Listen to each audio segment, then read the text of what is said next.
Hey guys, tonight we slip quietly into ancient Egypt, where the desert meets the green ribbon of the Nile. Picture the river at dawn, wide and calm, a mirror that catches the first streaks of pink light while ibis birds flap lazily above. The air is still cool, though you already sense the day will bring heat heavy enough to flatten you if you're not used to it. In fact, you probably wouldn't survive the first week here without some serious acclimation, and that's before the local mosquitoes even get a taste of you. So before you get comfortable, take a moment to like the video and subscribe, but only if you genuinely enjoy what I do here. And if you're watching, go ahead and let me know your location and the local time down in the comments. I always love seeing where in the world you're tuning in from. Now dim the lights, maybe turn on a fan for that soft background hum, and let's ease into tonight's journey together. You wake on a reed mat, the smell of smoke from last night's small cooking fire still faint on your clothes. The clay walls of your mud brick house are warm to the touch even at sunrise, already storing up the heat of the day like a patient oven. Somewhere nearby, a rooster you don't own insists on becoming everyone's alarm clock. Chickens, by the way, were latecomers to Egypt, but in this imagined morning, one struts past anyway because historical timelines don't always match what you picture. And historians still argue whether domestic fowl were introduced here around the New Kingdom or much later. Stepping outside, you hear the village beginning to stir. The Nile gleams just beyond the fields, the lifeline of everything around you. Without the river's flood, the soil would be dust and stone. With it, the land transforms into ribbons of green so intense they look like they've been painted on by hand. Mainstream history tells us that the flooding was fairly predictable, enough that entire calendars were built around it. Farmers prayed for a good flood, not too shallow, not too high, like Goldilocks with water levels. As you trudge toward the riverbank, the ground feels soft under your feet, still damp from irrigation channels cut by hand. Water buffaloes stand in the shallows flicking their tails, looking unimpressed with human industry. Somewhere a boy is already singing to himself as he drives a small herd of goats toward a patch of grass. If you're squinting, the whole scene looks timeless, as though this morning could be happening 3,000 years ago, or yesterday. You lean down, scoop up a handful of Nile water and watch it drip back through your fingers. It's murkier than you expected. Even in antiquity, Egyptians worried about water quality. Papyrus scrolls mention boiling and straining methods, though whether they worked effectively is still debated. One quirky tidbit, some texts recommend using crushed barley seeds to purify water, which sounds suspiciously like an excuse to brew more beer, but maybe that was just multitasking. The sun pushes higher, lighting the tops of palm trees until they glow like fiery spears. You smell bread baking already, flat loaves slapped onto hot stones. Families work together, with women and girls kneading dough while small boys stoke fires. The aroma is rich, nutty, and almost sweet. You can't help but feel a pang of hunger, though you remember that breakfast comes later. First, there are morning chores, and no, nobody has invented coffee yet, so you'll have to get through this on sheer Nile-side determination. Your neighbor waves as he passes, carrying a basket of fish strung together like a wriggling necklace. Fishing was one of the earliest Nile traditions, though the methods varied: nets, hooks, even harpoons for bigger catches. Some scholars say certain fish species were taboo to eat depending on the region. Imagine refusing a perfectly good tilapia because the local temple frowned upon it. Historians still argue whether those taboos were strictly enforced or just loosely observed. A small child runs past you barefoot, giggling, and tosses a mud ball that misses your head by inches.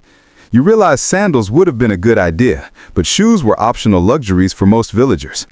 The ground is uneven but soft, warm already. You hear the bray of a donkey, see its long ears twitch, and realize just how central these animals were. Donkeys hauled water jars, carried crops, and stubbornly resisted orders, pretty much the same as they do today.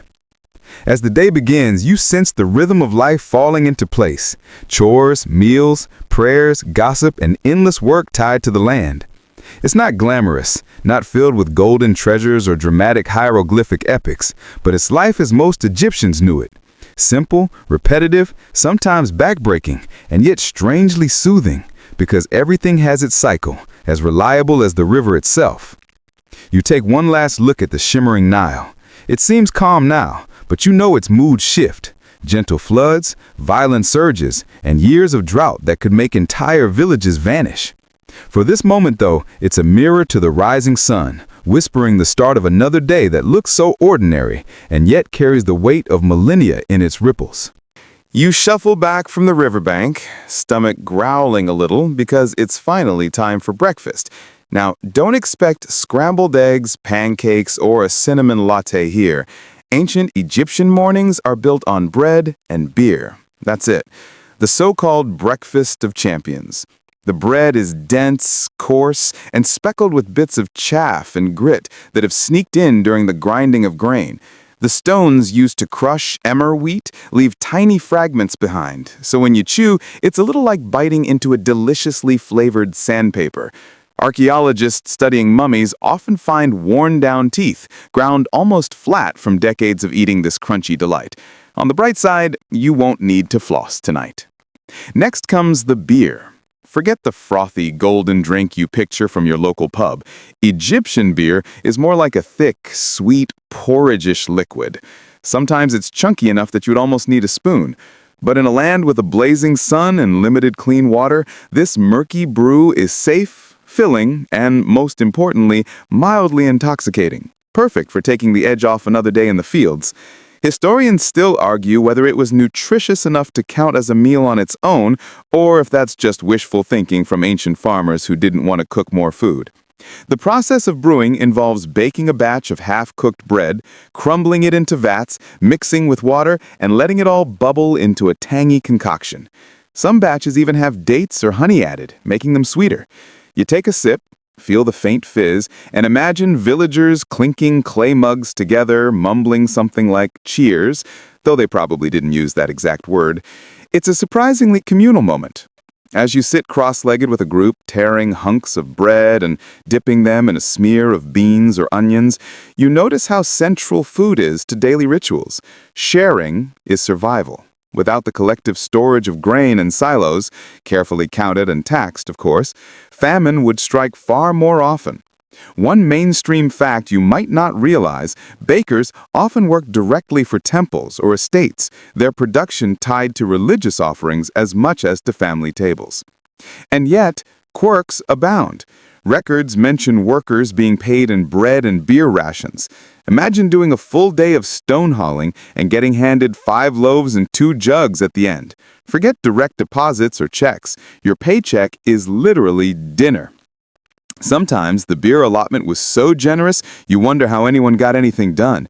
Maybe that explains the occasional wobbly hieroglyph line carved on a tomb wall. There's also the matter of onions. Yes, onions. Egyptians adored them, so much so that some were placed in tombs as offerings. You chew into one now, sharp and spicy, your eyes watering. Was this breakfast or self-inflicted punishment? Hard to tell. Historians still debate whether onions had religious symbolism, possibly tied to their layered shape, or whether they were just cheap, abundant, and good at keeping away mosquitoes, or friends, depending on your breath. Children run by, their faces sticky from date syrup, laughing with mouths full of crumbs. Someone nearby tries to sing a tune while tapping a little drum, though it's too early for most people's taste. A sleepy father mutters that the beer isn't strong enough, and everyone chuckles knowingly. Humor hasn't changed much in 4,000 years. You take another bite, crunching through grit again, and think about how this humble meal has powered empires, monuments, and endless cycles of life along the Nile. It's not glamorous, but it's deeply human. Each chew ties you to thousands of years of breakfasts, the kind no one writes epic poems about, yet the kind that truly sustains a civilization. The sun climbs higher, shadows shorten, and your belly is finally full, though perhaps not comfortably so. Bread lodged in your teeth, a faint buzz from the beer, and the day stretches ahead.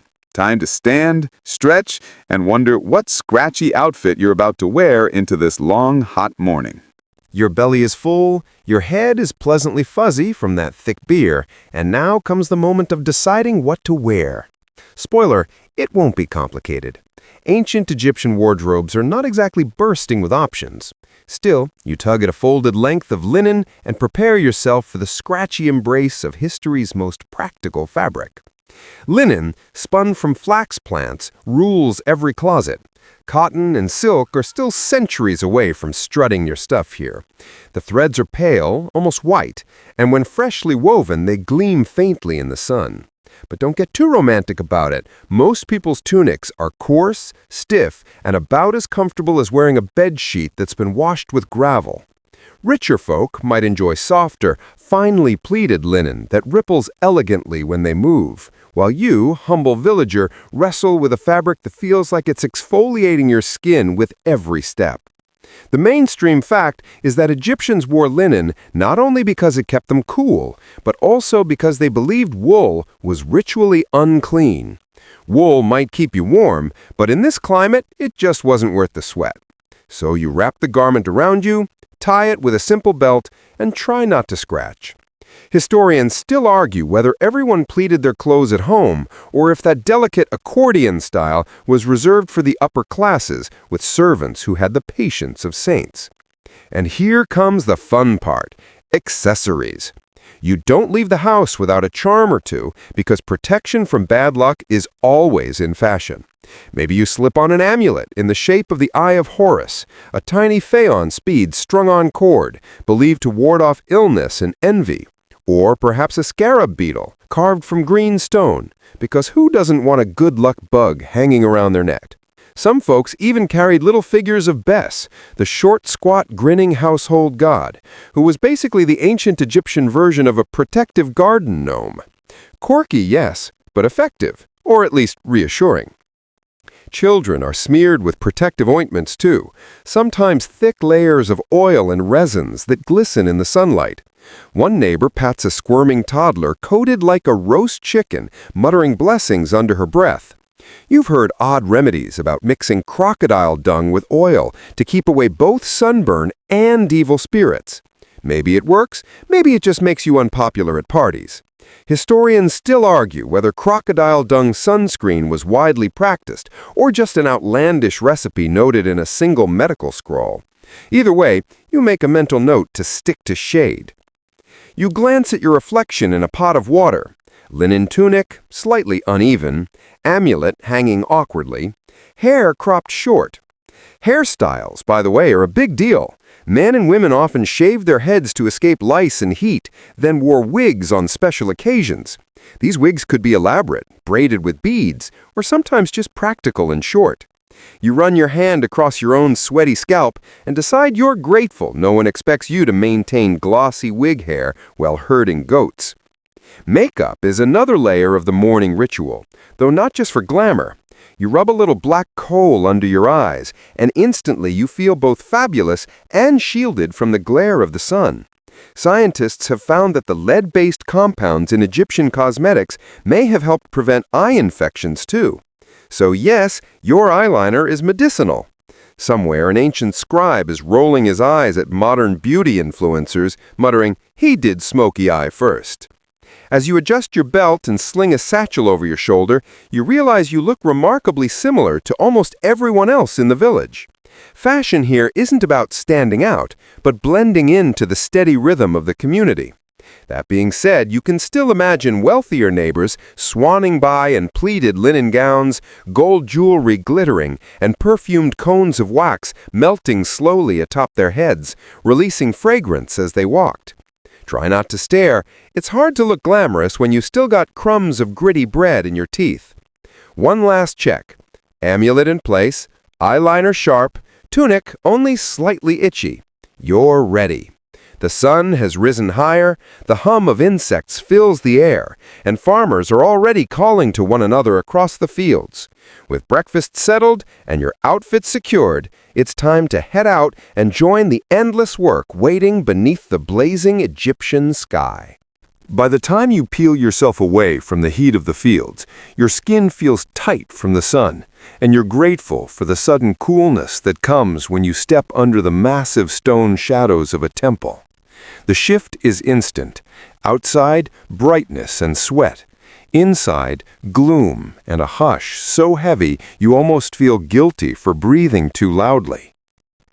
The temple smells of resin and smoke. Incense burns in shallow bowls, tendrils of fragrant haze curling upward and clinging to the painted walls. The air is thick, perfumed, and a little dizzying after hours of dust and grain. You cough lightly, earning a glare from a priest who clearly thinks your lungs should be more respectful. Mainstream fact: Egyptian temples weren't simply places of prayer for everyone. They were the domain of priests, administrators, and the gods themselves. Ordinary villagers rarely entered the sacred inner rooms. They lingered in outer courts, bringing offerings of food, beer, or flowers. The idea of personal worship wasn't really the point here. This was about cosmic order, the balance of Ma'at, and making sure the sun didn't forget to rise tomorrow. Your sandals tap against smooth flagstones, and you crane your neck upward. Columns painted in bright colors soar into shadow, carved with lotus blossoms and papyrus stalks. Imagine a forest of stone frozen mid-bloom. The paint is still vivid in places, though chipped and dulled by time. Historians still argue whether temples were repainted regularly in brilliant shades, or whether the faded colors we see now better reflect how villagers experienced them in everyday life. Priests glide past in spotless linen, shaved heads gleaming, carrying trays of bread and jars of beer to set before statues of gods. You catch a glimpse of a gilded figure, perhaps Amun or Ra or Hathor, half hidden in flickering lamplight. To the worshippers, these statues weren't symbols. They were living embodiments of the gods, housed and fed like royal guests. You wonder, only half joking, if the gods got tired of beer and bread 3 times a day. Here's a quirky tidbit. Temple rituals could involve waking up the god each morning, with priests carefully washing, dressing, and even applying makeup to the statue. Imagine starting your day by putting eyeliner on a giant falcon-headed deity. It sounds absurd, but to the Egyptians, it was as serious as feeding your family. It kept the world turning. The chanting begins, low and rhythmic, echoing through the stone halls. Drums beat softly, a deep pulse you feel in your chest more than you hear with your ears. The words are in ancient hymns, praising the gods, promising devotion. You don't catch the details, but you don't need to. The cadence itself is lulling. Combined with the thick incense and cool shadows, you could almost fall asleep standing there. A draft of cooler air slides through the temple doorway, carrying faint street sounds back inside, the bray of a donkey, the squabble of children. It feels strange to remember the noisy, messy village life just outside, while standing here among solemn chants and glowing statues. 2 worlds side by side, one dust, sweat, and onions, the other smoke, silence, and shimmering gods. You linger a while longer, watching the dance of light and shadow on painted stone. Your eyelids grow heavy, lulled by the rhythm of the chants. But eventually, you step back out into the blazing sun, eyes watering at the sudden glare. The Nile gleams once more in the distance, and a barge is gliding lazily along the water, reed bundles stacked high on its deck. The temple's shadows fade behind you, but their coolness clings like a faint perfume, a reminder of gods who must be constantly appeased so ordinary mortals like you can keep trudging through another day. The sun blazes overhead, and stepping back into its glare feels like walking into an oven. You squint toward the Nile, where barges drift slowly downstream, sails puffing with the faint breeze. The river is no longer just scenery, it's the highway of Egypt, carrying grain, stone, people, and gossip from village to village. You head closer, drawn to the steady creak of wood against current. The first thing you notice is the boats themselves. Made of planks lashed together, sealed with pitch and stuffed with reeds, they look fragile, almost flimsy, but they float with surprising confidence. The sails are square, made of linen that catches the sun until it glows like parchment. Crewmen pull ropes, their muscles taut, while others steer with long oars. The Nile is so calm compared to an ocean that most boats don't need to be massive. Yet somehow these vessels carried blocks of stone for temples and pyramids. Mainstream fact, even the colossal obelisks weighing hundreds of tons were floated downriver on specially designed barges. Picture that. Your morning commute includes a skyscraper lying sideways. You step onto a smaller merchant barge and find yourself surrounded by bundles of reeds, jars of fish sealed with mud, and baskets of figs so ripe their sweet smell overwhelms the air. A trader grins, offering you a taste of dried dates, sticky and chewy, while another boasts about her basket of onions as if it were treasure. Commerce here is loud but oddly friendly, full of exaggerated claims and cheerful bartering. One quirky tidbit, Egyptians sometimes transported live birds in wicker cages stacked high on boats, their squawking echoing across the water. You can imagine the chaos, hundreds of honking geese crammed together, flapping wings while sailors shout over the noise. Historians still argue whether these river convoys were carefully scheduled under state control, or more like a free-for-all where private traders just shouted until someone listened. Either way, you're grateful you only have to ride along, not manage the inventory. The river air is different from the fields, cooler, carrying hints of water lilies and damp reeds. You lean against the rail, feeling the gentle sway as the boat cuts through the current. Fish leap occasionally, flashing silver, and a fisherman casts to net with a practiced flick. His children splash nearby, laughing as they try to scoop up minnows with their hands. You almost forget the heat beating down, soothed by the rocking rhythm of the boat. On the opposite bank, you spot another barge passing, this one painted with bright red stripes. Its deck is crowded with pottery jars, and a group of musicians strum lyres and beat hand drums. Music on the Nile. It's part entertainment, part advertisement. Why not lure customers with a catchy tune? You half expect one of them to break into an ancient jingle for onions, but mercifully they don't. The boat glides past fields dotted with workers, then by clusters of papyrus reeds so thick they form floating islands. Birds nest among them, storks lifting off with heavy flaps of their wings. The river is alive, a constant hum of movement and sound, so different from the still sanctity of the temple. This is Egypt's bloodstream, carrying everything that sustains daily life. As you drift, your mind wanders to the bigger picture. The Nile doesn't just connect villages, it binds the whole kingdom. Pharaohs relied on this watery road to project power, to collect taxes, to feed armies. Without the river, there is no Egypt, only scattered desert settlements lost to the sands. You run your fingers along the warm wood of the boat, aware that every plank, every rope, every oar is part of a system that has lasted thousands of years. The boat pulls into a small dock, and you step on sun-bleached planks, ears ringing slightly from the shift in sound. Behind you, the crew calls out as they unload goods, fish for figs, reeds for pottery, onions for dates. The bartering begins again, loud and spirited, echoing across the water. You smile, realizing the Nile isn't just a river, it's a floating marketplace, a stage, a lifeline. And for the moment, you're part of its endless current. You step into the rising heat, linen rustling as your sandals, if you're lucky enough to own them, scuff the packed earth. The path winds past low mud brick homes, each with clay jars stacked outside, and then opens onto the wide, dazzling spread of farmland.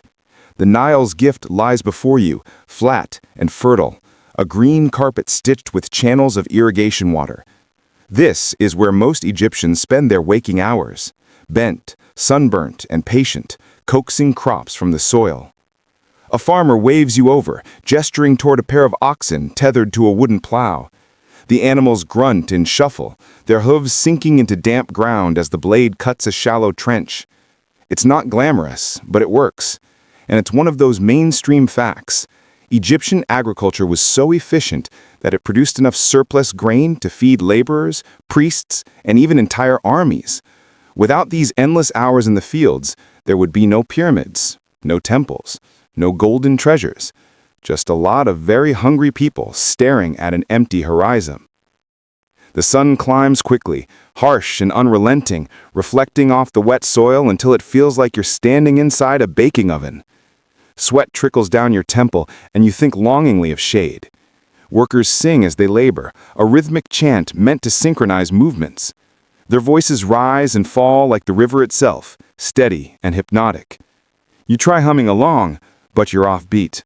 Your contribution earns you a few amused side eyes.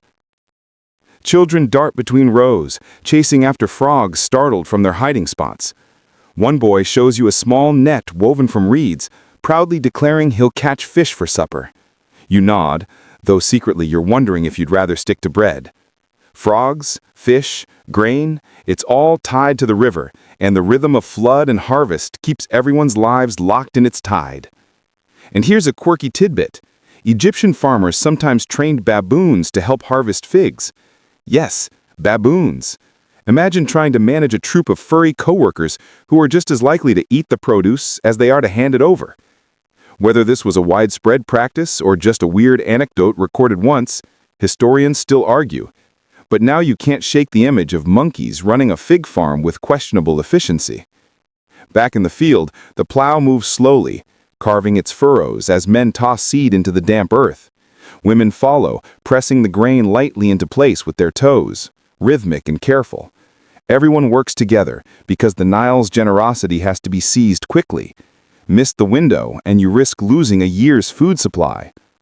A gust of hot wind blows sand across the fields, stinging your eyes. You blink furiously, eyeliner smudging, and realize just how unforgiving this environment is. Without constant irrigation and endless human labor, the desert would reclaim these green strips in a heartbeat. That's why fields are lined with dikes and channels, all maintained by hand. A farmer crouches by one now, scraping mud into place to direct the trickle of water where it's most needed. You squat beside him, trying to help, though your efforts only result in a small mudslide. He laughs kindly, shakes his head, and shoos you back before you ruin the whole system. Overhead, a flock of geese honks noisily, circling before landing near the riverbank. Egyptians domesticated geese long before chickens became common here. Geese eggs and meat are valuable, though a bit gamey, and you realize that catching one would probably be a sport all its own. For now, the honking chorus becomes background music to the endless rustle of grain stalks in the wind. You glance at the horizon, shimmering in the distance, and think about how precarious this life must have been. 1 year of poor flooding could mean famine. Yet Egyptians managed for millennia, developing calendars, storage systems, and state granaries.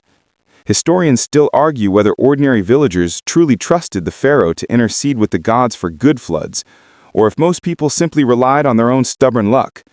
Either way, you keep your head down, push through the heat, and pretend you're used to it. Your back aches just from watching. You rub your shoulders, realizing you haven't even done the hard work yet. But that's the point. Daily labor here isn't glamorous or epic. It's repetitive, sweaty, and necessary. And yet there's a strange calm in it, a rhythm that lulls your thoughts, like the soft buzz of insects or the low chant of workers in the sun. The day stretches long, the Nile gleams, and you feel both exhausted and strangely soothed. Farming here is less about glory and more about survival. But it's survival that builds everything else: temples, palaces, even the history we're quietly wandering through right now.